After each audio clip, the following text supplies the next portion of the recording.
child got sick with the flu, fever, virus, you name it. And this always happened very suddenly. But obviously, I cannot take her to the nursery or school. I need to take her to the doctor. I need someone to look after her when I was at work. And in order to cover this risk, I always needed a double, triple contingency plan. So if my husband is not available, then my parents, if not my parents, the babysitter, and so on. Obviously, if possible, I would take the day off. And in order not to cause trouble for my colleagues at work, I always prepared whatever I can prepare in advance.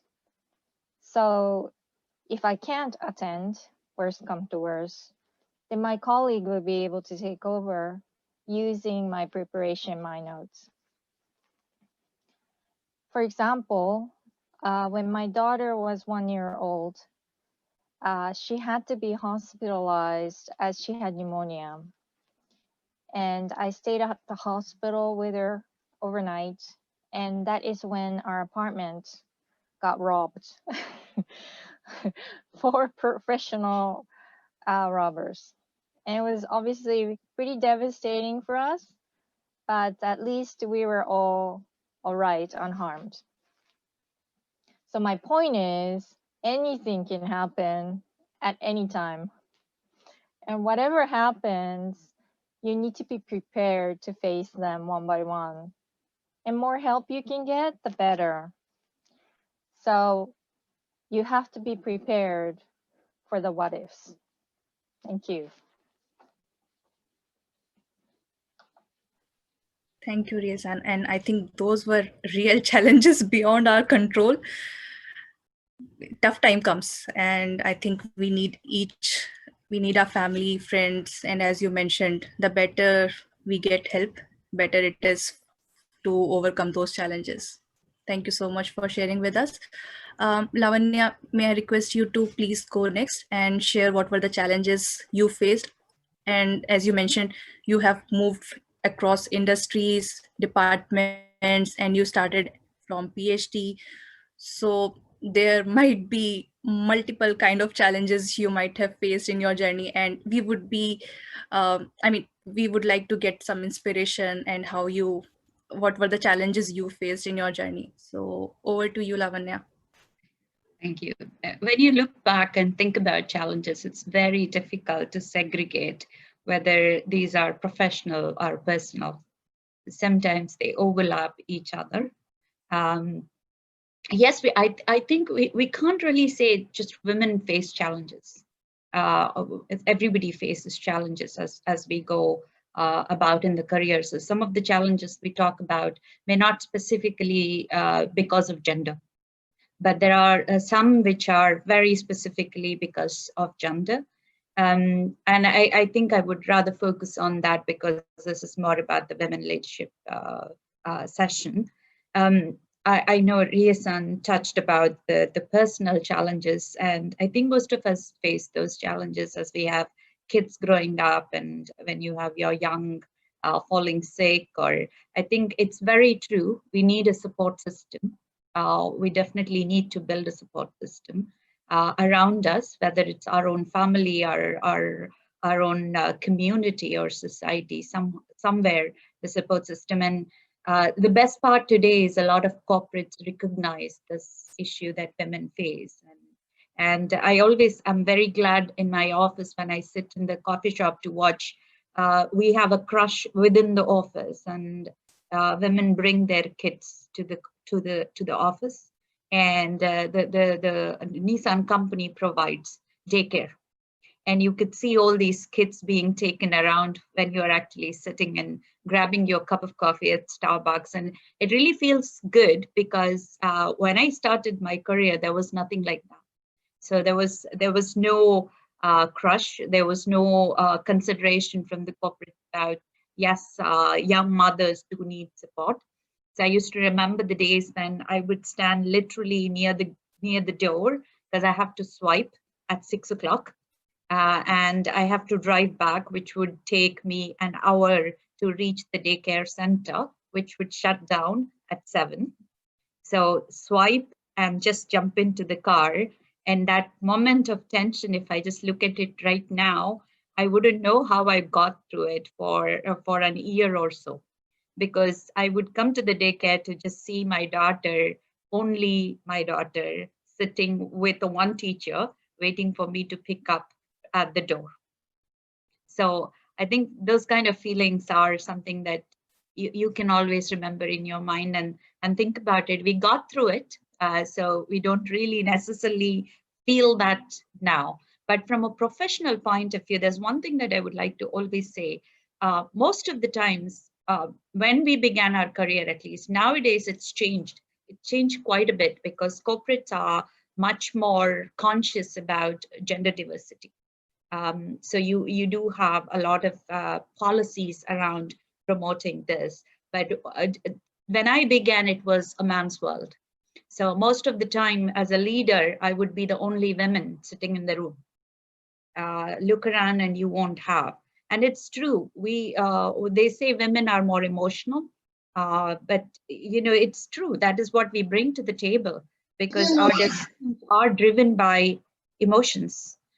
This is the value we bring, but at that time, you really don't think about it as, yeah, you're bringing value through the emotions that you think about or through your consideration for people.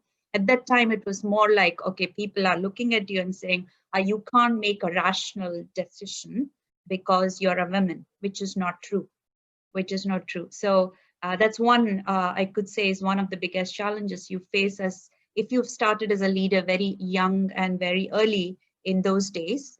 The second thing I would say is also the way women rate themselves. We seem to set standards for ourselves, which is much higher than what others would set. So we assume because we need to compete in the man's world, we need to be better. So we kind of try to push ourselves harder, which should not be the case. And as you grow in your career, you understand that it's really not true that people are setting those standards for you. It's maybe you who is pushing yourself to say, if I have to survive, if I have to grow, I need to prove. There's no need to prove other than what anybody else would prove in their career. But we do take it to the heart. So I think I would say these are the two big challenges that come across every point in the career. Thank you so much, Lavanya. Yeah, absolutely. I mean, we are still seeing as more emotional as compared to men, and sometimes that is not perceived well. And that is true. I think real challenge comes when we ourselves, we ourselves put in that position to feel inferior. So I think that is something we might need to improve by ourselves. And I am not sure how exactly other person can support in that, or even our colleagues, or even our bosses. So that is something which is really tough, but at the same time we have to overcome that challenge. So thank you so much for sharing with us. Miho-san, can I please request to go next, and what kind of challenges you faced in your journey and career? Thank you. Yes. So yeah, first of all, I'm not a mom. I don't have kids. So probably it's better that I talk from the perspective that experience both startup and corporate. And I think I think the biggest challenge for startup is regardless of the gender, I think we have to be prepared all the time because we never know what's going to happen next. And for example, it might go bankrupt in a year, or who knows. And in a corporate, I feel more difference between middle-aged male workers and also female workers. So I didn't feel that difference in startups, because in startups everybody need to like work so hard, because like there is no like enough like human resources. So everybody works hard, and like they don't really think of the gender role all the time. But in corporate, I think it was very different, because, for example, the first job that I was given was making a copy for my boss. And the second job that I got was like picking up phone calls for 30 members around me, and like nobody picked up a phone for I got the call all the time. And then the third job was like shredding 1,000 pages of documents from my boss after we finished all the work. So like I didn't experience that in startups. And when I saw the other male colleagues in corporate, nobody was asked to do that job. So it's very different. So yeah, these are the main, like this like perspective, that very traditional perspective, that women are supposed to, for example, serve tea or like making coffee for the boss, was the main challenges that I faced in corporate.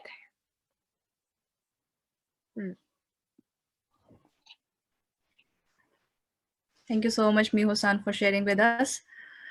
Okay, so my next question is specific to Rie-san, and I would like to ask, so finance is one of the most important area, whether it's at work or at home.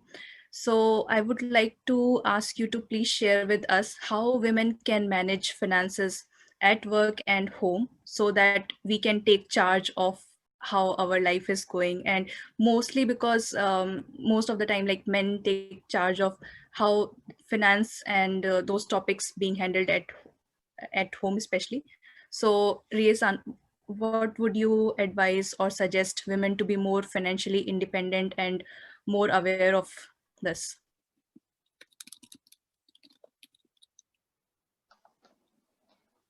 Yeah, so thank you very much for your question. So just to begin with, first of all, if two parents are working and have two separate monthly inflows, I suggest that you decide in the beginning who pays for what. So there's rent, utilities, food, recreation, education, healthcare, and so on and so forth. And once that's taken care of, try to leave aside for the future after you retire. And I think, especially being Japanese, it's very dangerous to depend on your government for pension. And when you are saving, the key is to diversify, and diversify. Never put all your eggs in one basket. And depending on your age and the years till you decide to retire, try to decide among cash, bank savings, bonds, fixed income like the government treasuries, and stocks, equities. And also there's real estate, currency, lots of things. And you will need to do some studying here. And one thing to remember is, do not invest your savings in instruments or things that you don't understand. That's very dangerous. So if you buy something, whether it's a company stock or a bond or treasuries or anything, make sure you understand what you're investing in and what the risks are. And only if you feel comfortable, invest. So don't blindly listen to your friends or your parents or your brokers. You have to do the studying yourself and do it early because it's very important for your future. Thank you. Thank you so much, Rie-san. I think there are going to be a lot of questions, so we'll open up and take up questions after this panel discussion. So my next question is to Miho-san. And as you mentioned, you were working in a great organization and you were already earning, but you still decided to quit your job and take much more challenging role to be independent and to be boss of your own. So what was that motivation behind? And to our participant, what would be your advice to women who are still trying to be independent and who are still trying to have their own startup? So what would you advise, and what is your opinion where they can take their first step and have that courage which you had? So over to you, Miho-san. Yeah, thank you for the kind words. So first of all, I thought I have nothing to lose by leaving the job because I thought I can do better than what this organization is doing. So yeah, because in the corporation, there was so limitation, especially if it's under the government project, because there are so many rules and laws and regulations that we have to follow. And also, even if I create a proposal for the government, my manager sometimes deleted my name because they wanna just take that result for themselves. So I thought it's almost improbable to build my titles or result based on my name here. So yeah, and also working in a corporate, I found most of the female workers are not having titles. They rarely become managers in the corporation. They are working full time, but they're still contract worker that they can be resigned anytime, and their salary is much lower than males. So I thought it's kind of of course it depends on the organization, but from my experience and from what I thought, I thought it's kind of no point staying here and targeting the higher career in this organization.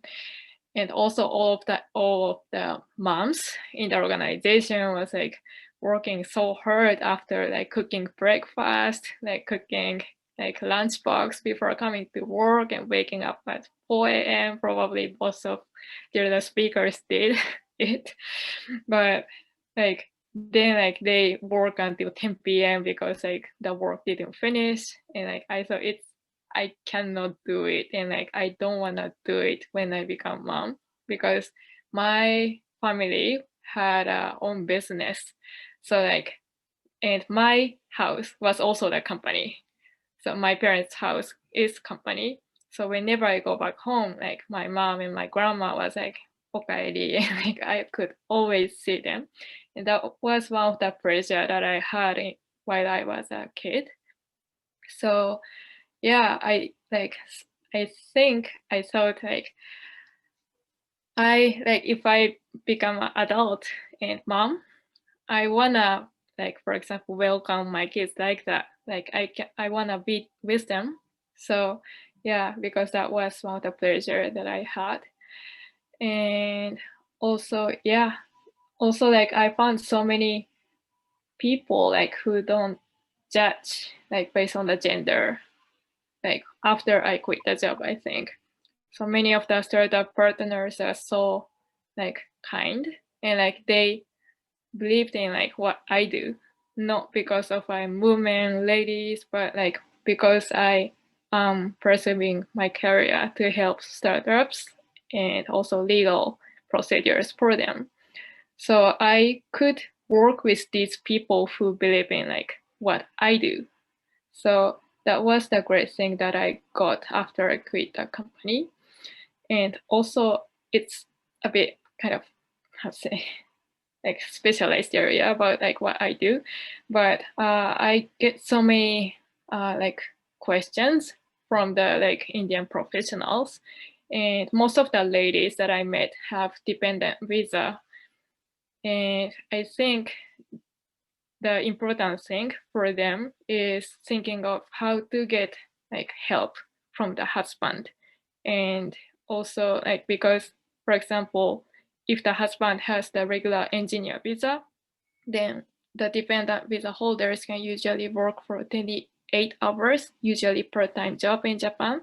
But if the husband has highly skilled professional visa, then you can work full-time and you have more opportunity, like career opportunity and all the like opportunities for the future as the professional living in Japan.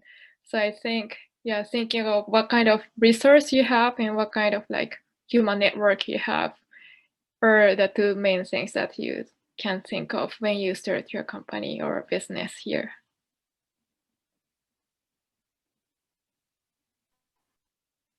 Thank you, Miho-san, for sharing with us. Before going further,